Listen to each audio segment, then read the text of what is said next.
I believe in due process, which is why I always read the facts of the case before accepting the media narrative. Blake Lively is not a good person, proven herself not to be a kind person, that they were plotting with the New York Times for months to smear him. And there may be some important evidence. To sue Blake Lively too? Into oblivion, Megan. Wait till you see this lawsuit. Oh boy. Well, for what?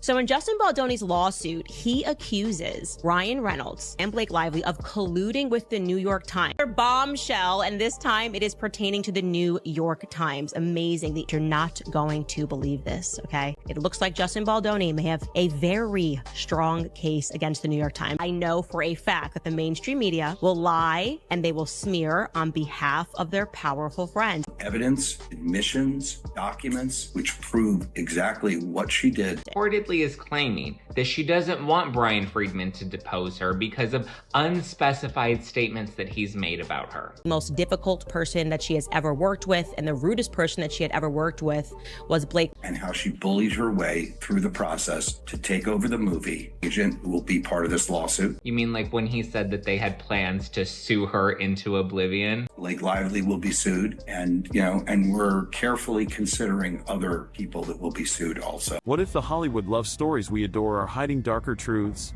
Behind the glitz and glamour, a storm is brewing between two of Tinseltown's brightest stars, and the shocking revelations could shake Hollywood to its core.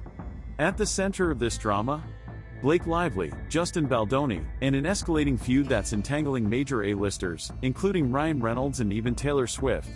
But is this just another celebrity spat, or is something much bigger at play?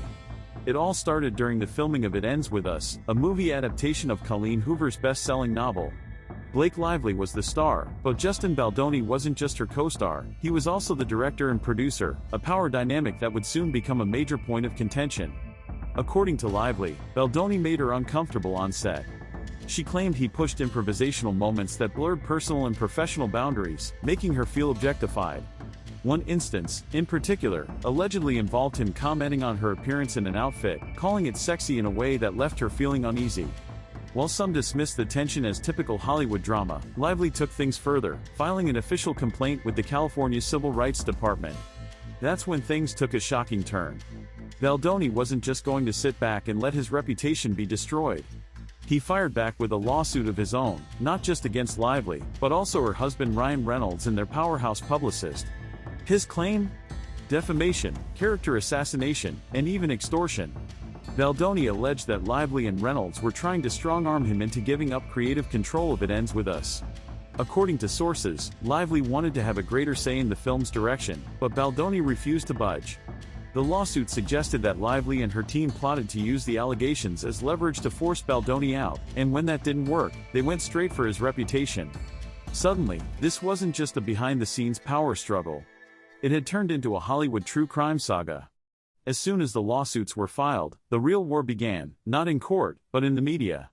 Baldoni's PR team scrambled to counter the growing narrative against him, but Lively and Reynolds had an undeniable advantage, their image as Hollywood's golden couple. The public largely sided with Lively, especially after whispers of Baldoni's unprofessional behavior spread like wildfire. Then, something unexpected happened. Baldoni's podcast co-host, Liz Plank, abruptly resigned. She made a vague statement about not standing by certain behaviors, further fueling speculation that Baldoni was in the wrong. But was he really? Or was this a well-executed smear campaign designed to push him out of the industry? In Hollywood, your reputation is everything, and Baldoni's was crumbling fast. The Sisterhood of the Traveling Pants cast, a group known for their lifelong friendship with Lively, publicly supported her. Author Colleen Hoover, who had once been close with Baldoni, also distanced herself from him. The damage was undeniable. The final blow?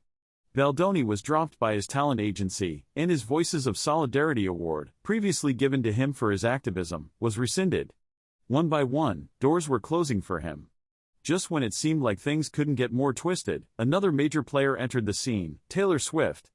Rumors emerged that Swift had been used by Lively and Reynolds to pressure Baldoni during script negotiations. According to leaked messages, Swift attended meetings with Lively and Reynolds, where they reportedly implied that her involvement would ensure the film's success, on their terms. At first, Swift seemed to be on their side. But then, something strange happened. an exclusive Daily Mail article surfaced, suggesting that Swift was now taking a step back from Lively amid the growing controversy.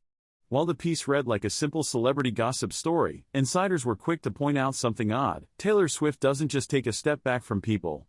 According to conservative commentator Candace Owens, Swift has a known history of carefully curating her public image through strategic media leaks. Owens claimed that Swift's PR team, led by the infamous Tree Payne, had intentionally planted the article to distance Swift from the scandal, suggesting that she knew something was about to go down. If true, this raises a chilling question: did Swift help orchestrate the takedown of Baldoni, only to back out when things got too messy? Here's where things take an even darker turn. Not long after the lawsuit was filed, a bombshell New York Times article was published, painting Baldoni in a damning light. While this could have been seen as an independent journalistic exposé, some believe it was orchestrated. And guess who was connected to the journalist behind the piece? None other than Taylor Swift. Ronan Farrow, the journalist who gained fame for exposing Harvey Weinstein, was reportedly seen cozying up to Swift at an event just weeks before the article dropped. If this connection is more than just coincidence, it suggests that Swift may have played a larger role in shaping the public narrative than anyone realized. And if that's the case, was she covering for her best friend, or was she protecting herself from something bigger? The power of Hollywood's elite is often underestimated. When someone like Lively, backed by a powerhouse like Ryan Reynolds and a media juggernaut like Taylor Swift, sets their sights on you, what chance does anyone really have? Baldoni's downfall wasn't just about allegations, it was about power, influence, and who controlled the story. It was about who had the ability to manipulate the press, the fans, and even the industry itself. And with Swift suddenly trying to distance herself, some are beginning to wonder, did she see the writing on the wall? But the most unsettling revelation comes from a leaked Reddit post that surfaced long before this entire scandal exploded. The post, dated months before the New York Times article, outlined chillingly accurate details about the entire saga. According to the anonymous source, Blake Lively had allegedly blackmailed Sony into letting her take control of It Ends With Us, threatening to go public with harassment claims against Baldoni if they didn't comply. Sony caved. But after getting what she wanted, she went to the press anyway. If this is true, it's no longer just a Hollywood feud, it's potential criminal extortion. Baldoni wasn't just blacklisted, he was systematically erased from his own project, his reputation shredded in the process. Even more disturbingly, the Reddit post suggests that Taylor Swift was involved long before her name even became part of the public discussion. And then, there's Ryan Reynolds. Many have speculated that this entire scandal was personal for him, that it wasn't just about It Ends With Us, it was about his wife's alleged flirtation with Baldoni. Messages between Blake and Justin hint at a closer relationship than most realized, sparking theories that Ryan Reynolds saw Baldoni as a threat and used his Hollywood clout to eliminate him. Ryan has never been shy about taking subtle jabs at people he doesn't like, even slipping references into his Deadpool movies. Fans now believe that some scenes in Deadpool 3 contain veiled insults toward Baldoni, including a joke about someone shopping for a new papa, which many suspect is a dig at Justin's alleged closeness with Blake. If that's the case, it means Reynolds didn't just go after Baldoni professionally, he made sure to humiliate him on the big screen. So the question remains, is Baldoni a victim of a calculated Hollywood takedown, orchestrated by one of the most powerful couples in entertainment? Did Taylor Swift see the scandal coming and back away just in time to save herself? And if the allegations against Lively are true, could she actually be facing legal repercussions for blackmail and defamation?